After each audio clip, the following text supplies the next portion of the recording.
Hello, in this video we will be looking at the different queue and job options as well as how to set up your own queues. You can access a queue properties from either the queue properties menu or double clicking on a queue tab. The queue options are split into three sections: settings, print mode overrides and other.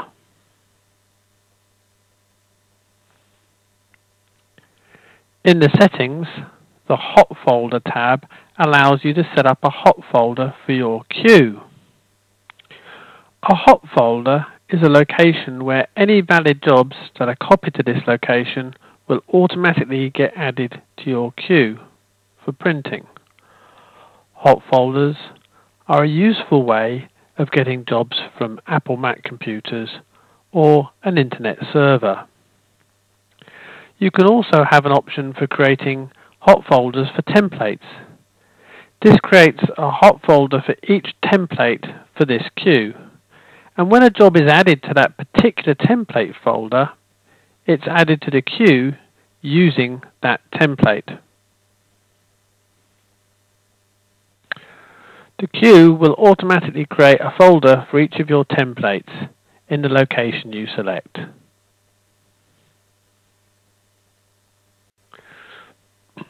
Media setup is covered in a separate video of its own. The Layout Manager options will depend to some degree on what the media settings you have selected. In the Layout Manager, you can set various layout and printing options. For example, pause between copies allows you to display a dialog between each printed copy in order to give you time to load a new shirt. You can also choose if unused white space on your page is sent to your printer or not. This can be very device specific, and the wrong options can cause printer errors, so it's normally best left with the settings we have provided. You can also choose how you want jobs to be processed. In most cases with t-shirts, printing is left on hold, so each shirt can be manually loaded and printed. But in some large production facilities, this is left on rip and print, so the jobs are added and printed immediately. Printer status options will depend on your device, but is used to set up a schedule command to be sent to your printer. For example, in this case, I can set up a schedule head clean every 24 hours. Job reserve will control what happens to a job when it has been printed. Enabling job reserve means that the job is saved in the queue after printing in the reserve list. Otherwise, it would just be deleted from the list altogether. If you enable the spool file, then the spooled raster data for your printer is also saved. This will mean that if you wanted to reprint the job, it will not have to be ripped again, but it does require more disk space. For white shirts, the print mode overrides will allow you to make changes to selected print modes for this queue. The print mode used by this queue is displayed in the General tab. Changing the options in the print mode overrides doesn't change the print mode itself, only how it's used in the queue. For example, you can change the rendering intent used for the ICC process. For your information, the difference between the graphics and non-graphics queues supplied is just the rendering intent. Graphics will use absolute rendering intent to give you more vivid output. The non-graphics queues use a perceptual rendering intent, but if you prefer, you could change this to relative for the graphics modes.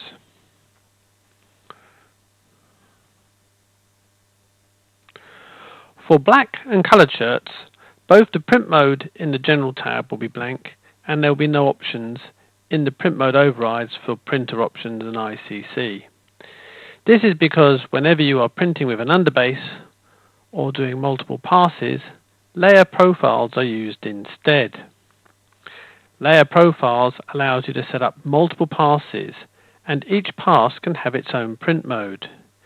In this example, we have two layers, an underbase layer for the first pass and a color layer for a second pass. Using add, remove and rename buttons, you can create new layers, delete layers and change the name of layers. The layer name is what's used to display the options for each pass in the smart bar of the main window. You can select different print modes for each layer by clicking on the three dots icon.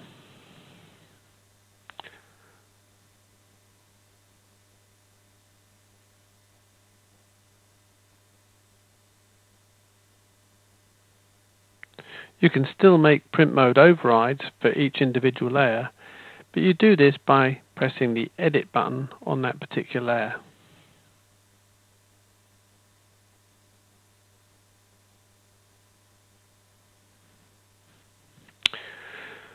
You can select what channels are printed with each layer by enabling or disabling the color checkbox. You can also choose to flood the whole bounding box with a color if you wish, using the flood checkbox. Clicking on the Show Bitmap Processing options will extend the window to display the options for creating an underbase. When creating an underbase for a layer, the underbase strength controls how much white you put down under the black and dark areas. 19 would put no white under solid black. Strong would put the same amount of white under black as a bright colour. The values in between put down different percentages of black. As this is a black t-shirt queue and we don't print black, it's set to for 19, but on a colour queue it would normally be higher. The maximum ink percentage is the maximum amount of white to use. If you were finding that too much white was being printed and the white ink was pooling, you could lower this value.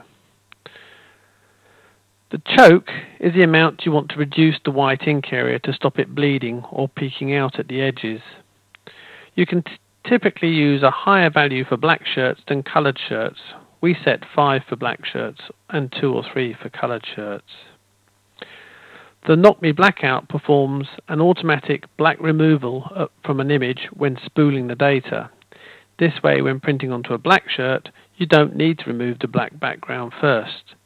It performs this in exactly the same way as the Knock Me Blackout plugin. In the Colour Pass, you can see we've selected to generate a highlight white.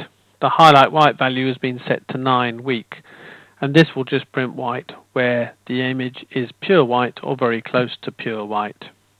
The Flatten option will adjust the colour data being printed based on the transparency. This ensures that where areas are transparent and there is no underbase, no colour is printed. The Colour Boost function adjusts the flattening process and will increase the saturation of colours being put down in areas where the transparency is less than 100 and greater than 0. This helps with the blending process of the graphics into the shirt and ensures that semi-white areas where you might be putting down a 50 or 60% white tint has enough colour on it to cover up the white underbase properly. You can have as many layers as you want, although not all options can be used with all printers. For example, some printers can't print colour and white in the same pass, in which case you can't print a highlight white, as in this example. Some printers you can print the white first and colour second in the same pass, in which case you would only need one layer. So the layer configuration will depend upon your printer. Note, when doing coloured shirts, you can set your shirt colour in the Settings General tab. A layer button is available in the Smart Bar area as a shortcut to take you to the queue layer options directly. When you import a job into the queue, it inherits all the settings of the queue at that time. You can use the layer button in the Smart Bar with a job selected to take you to the layer settings for that job. Making changes will only affect that job and not the queue or any other jobs. Likewise, changing the queue settings after a job has been imported will not affect existing jobs. We're going to now create a new queue. This will be a special queue that will be set up to print jobs for coloured shirts where we want to print with a custom underbase. I'm going to create my job with a custom underbase in Photoshop. And the reason for my custom underbase is that using just transparency, I couldn't print this exactly the way I want to. And the only way is to use a custom underbase workflow. In my example image, you can see I have an RGB image with no transparency. I want to print the cup with letters and text onto a red shirt, and the rest of the background as a shirt colour. But I want to reproduce the shadow from the cup on the shirt without using any underbase, so it can't be using transparency. To do this, I've created an extra channel. It doesn't matter what the channel is called, so long as it's a spot channel. You can see this defines the white only for the cup and the text, and not for the shadow. Custom underbase jobs such as this are only supported when saved as a TIFF and don't work using the Send To plugins. So you must save as a TIFF and then import the job into the queue manually. I'm going to set up a new queue for processing these jobs, and the easiest way of doing this is to duplicate an existing coloured shirt queue and make the changes. Go to Manage Queues, select the queue you want to duplicate, and then click the duplicate icon.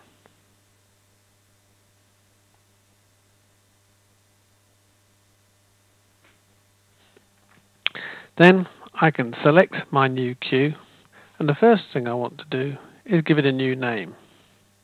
So I'll double click on it to go to Queue Properties, and we will call it Color Shirt Best Graphics Custom. Then I can go to my layers and make the changes required to process these custom underbase jobs. All I actually need to do is go to my color layer and disable the flattening option, as the flattening process will remove my shadow based on the spot channel, and I don't want that to happen. Now I can import my job, and we can see that it will print exactly as I've designed it for, with my shadow printing without any underbase. The queues make printing jobs with different processes easy. Once you have them set up the way you want them, you can just print without worrying about the settings for each job. You might set up queues for different underbase settings. Some shirts need more white inks than others. Or you maybe want to set up queues for different printers.